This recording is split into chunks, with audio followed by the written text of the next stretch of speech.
반갑습니다. 6월 1일 화요일 큐티 스케치 시간입니다. 오늘 본문은 시편 1편 말씀입니다. 오늘 본문이 이렇게 시작합니다. 복 있는 사람은 악인들의 꾀를 따르지 아니하며 죄인들의 길에 서지 아니하며 오만한 자들의 자리에 앉지 아니하고 오직 여호와의 율법을 즐거워하여 그의 율법을 주야로 묵상하는도다. 오늘 본문은 시편인데요. 한 2주 정도 시편을 우리가 묵상하고 다시 출애굽기를 묵상하게 됩니다. 시편 1편은 우리가 익히 잘 아는 그런 본문 중에 하나입니다. 그리고 성경 전체의 주제라고도 할 수 있는 장이죠. 복 있는 사람, 행복한 사람. 행복한 사람이 누구인가? 이걸 이야기해 주고 있어요. 복 있는 사람이 누구인가? 모든 사람들이 행복하기를 원하잖아요. 복이 있기를 원하잖아요. 복 받기를 원하잖아요.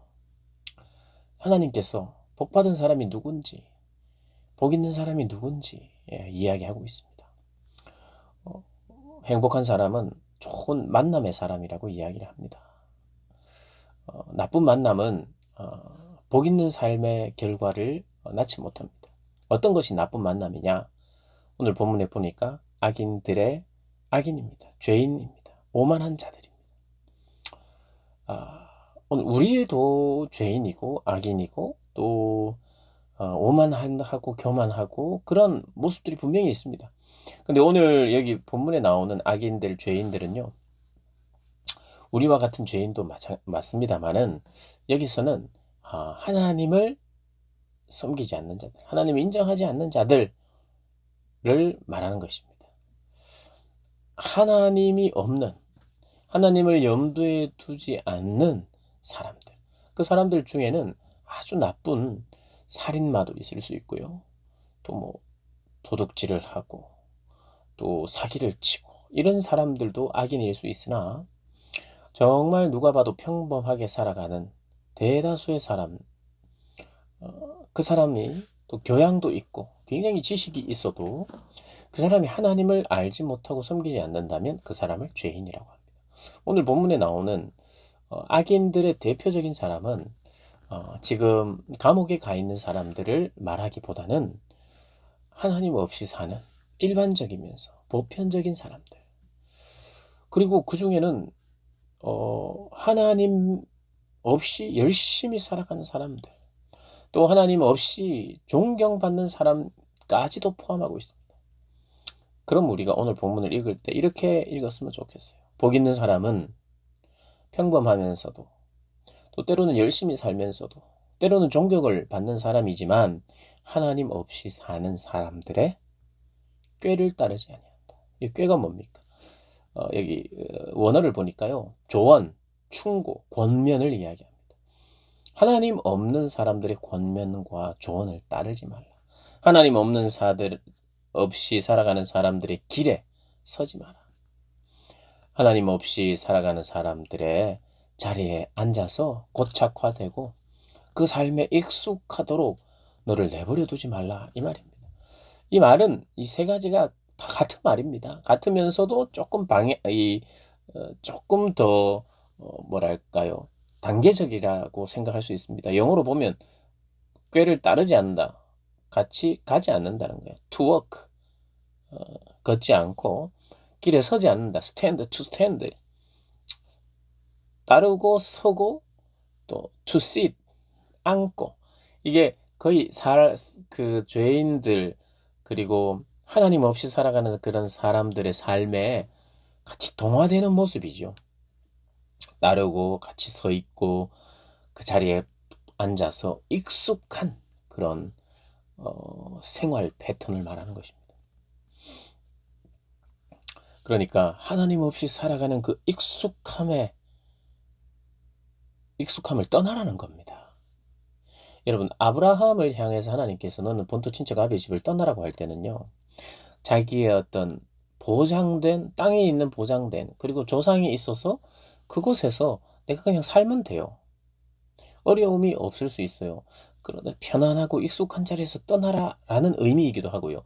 그런 자리에서 떠나서 나만 의지하라라고 하는 그런 의미이기도 하고, 더 중요한 의미는 우상을 섬기고 있는 그곳.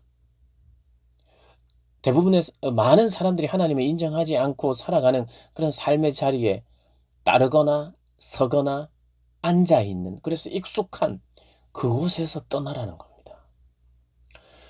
아브라함 본토 친척 아비 집을 떠나라, 내가 의지하는 것으로부터 떠나라라는 말도 맞습니다. 틀린 것은 아니지만 그런 자리에서 내가 얼마든지 하나님 없이도 살아가려고 시도하는 사람들의 그런 자리에서, 거기에 영향받는 자리에서 떠나라는 것입니다. 떠나라. 그래서 본토 친척 아비 집을 떠나라고 하는 것을 내가 이 일을 그만두고 내가 다른 일을 해야 되느냐, 하나님의 부르심이 이런 것이냐라고 적용해서는 안 되고요. 또 뭐 이사를 가야 되거나 뭐 이런 걸 적용해서도 안 되고요. 그리고 내가 좀 모험적인 어떤 것이라고 생각해서는 안 됩니다. 죄의 악의 자리에서 떠나는 것을 1차적으로 적용하시기를 바래요. 본토 친척 아비의 집을 떠나라. 가장 익숙한 곳. 두 가지 익숙함이죠. 편안함, 하나님을 의지하지 않아도 되는 익숙함. 또 하나는 죄와 더불어 살아가는 익숙함. 거기에서 떠나라는 의미.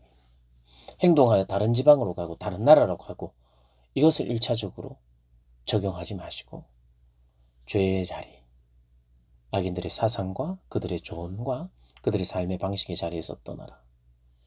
떠나지 않으면 행복하지 않은 사람입니다. 불행한 사람이에요. 그래서 하나님께서 먼저 말씀하십니다. 복 있는 사람은 악인들의 꾀를 따르지 않고 죄인들의 길에 서지 않고 오만한 자리에 앉지 않는다.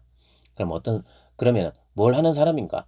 오직 여호와의 말씀을 즐거워하고 여호와의 율법을 즐거워하며 그의 율법을 주야로 묵상하는 것. 하나님의 말씀을 좋아한다. 책 읽기를 좋아한다는 뜻이 아닙니다. 그 책을 내가 멜로디로 바꿔서 노래하기를 좋아한다는 뜻이 아니에요. 음악을 좋아한다는 뜻이 아닙니다. 성경 암송을 좋아한다는 뜻이 아니에요. 하나님을 즐거워한다는 거예요. 하나님의 말씀이니까 하나님을 사랑하고 하나님을 좋아하는 거예요. 그래서 거기에 집중하는 겁니다. 그리고 그 말씀에 집중하여 적극적으로 행하는 것입니다. 여호와의 율법을 즐거워한다는 것은 보고 노래하는 것도 필요합니다. 그것도 맞아요. 그러나 그것만 있으면 안 됩니다. 여호와의 율법을 즐거워하는 사람, 주야로 묵상하는 사람은 그 말씀에 집중하는 거야. 주님께 집중하는 거예요. 하나님께 집중. 그러니까 저 사람 하나님께 집중된 것 같다. 그게 복 있는 사람이에요. 표가 나옵니다. 저 사람은 뭐 누르면 하나님의 이야기가 나온다. 물론 뭐 말만 하면 다는 아니죠. 그 사람은 하나님께 집중되어 있는 것 같다. 이게 바로 여호와의 말씀, 여호와를 즐거워한다는 의미입니다. 여러분을 볼 때에 저 사람은 참 하나님께 집중되어 있구나. 하나님의 뜻에 집중되어 있구나. 그래서 그것을 행하려고 하고 또 하나님의 말씀에 비추어 나를 고치기를 원하고 점점 더 예수님을 닮아가는 모습이 있구나. 여러분, 사랑은 그런 거잖아요. 저 사람이 서로에게 집중되어 있구나. 이게 사랑이잖아요. 사랑. 그 사람이 복이 있다는 겁니다. 그런 사람이 복이 있다. 그리고 그런 사람은 시냇가에 심긴 나무와 같아서 열매를 맺힌다는 거예요. 철을 따라서 열매를 맺힌다는 거예요. 잎사귀가 마르지 않고 그가 하는 일이 형통하다는 거예요. 형통하다. 그런데 악인들은 그렇지 않고 오직 바람에 나는 겨와 같은 거예요. 겉보기에는 열매인 것 같아요. 시냇가에 심긴 복 있는 사람만 진짜 열매가 맺혀요. 좀 철을 따라서 때가 있기는 하지만 열매를 맺어요. 그러나 악인들도 열매를 맺는 것 같지만 그건 열매가 아니고 비어 있어요. 속은 겨라는 거예요. 바람이 불면 표가 납니다. 바람이 불면 휘날려가고 열매는 바람이 불어도 휘날려 가지 않습니다. 그 길을 의인의 길만, 복 있는 사람의 길만 하나님이 인정하신다고 말합니다. 여러분, 우리가 출애굽기를 우리가 이제 묵상했잖아요. 출애굽기도 보면 애굽에서 애굽을 떠나게 합니다. 그죠? 그리고 광야에 있게 하고요. 굉장히 그들의 익숙한 자리에서 이게 죄악의 자리를 말하는 겁니다. 여러분 떠나야 돼요. 우리가 결단하고 떠나는 것은 죄의 자리입니다. 죄악의 자리. 그의 생각, 그의 행동, 그 죄악의 생각, 죄악의 행동 이런 것에서 떠나는 겁니다. 그걸 떠나지 않고는요. 누구도 예외가 없습니다. 불행한 사람입니다. 근데 그렇게 우리를 주저앉히려고 사단은 여러 가지로 가문이설로 때로는 협박으로 때로는 회유함으로 우리를 주저앉히려고 합니다. 같이 걷게 하고 같이 서게 하고 같이 주저앉게 합니다. 여러분 막 같이 가는 자리에 있다면 빨리 돌이켜야 되고요. 서 있다면 더 투쟁해서 나와야 되고요. 앉아 있다면 거의 고착화되어 있다면 오늘 이 말씀을 통해서 더 몸부림치면서 이 내 삶의 자리가 정말 죄의 자리라면 그리고 누가 봐도 이건 죄라고 보지 않는다 할지라도 하나님 없는 가치관과 사상이고 조언이라면 그런 삶의 방식에서 떠나야 해요. 떠나야. 그래야 복 있는 사람입니다. 여러분 어떤 복을 받고 싶습니까? 하나님 그분이 복이잖아요. 결국 복 있는 사람은 하나님과 함께하는 사람이죠. 복의 근원이신 하나님이 함께하는 사람이 복이죠. 하나님이 주신 그 어떤 것이 복이 아니고 어떤 면에서 하나님 복 주세요가 아니라 어떻게 보면 하나님 주세요. 하나님 주세요지요. 하나님 주세요. 하나님은 나를 구해라. 나를. 하나님을 구하고요. 하나님 주세요. 기도하는 여러분 되시길 주님의 이름으로 축복합니다.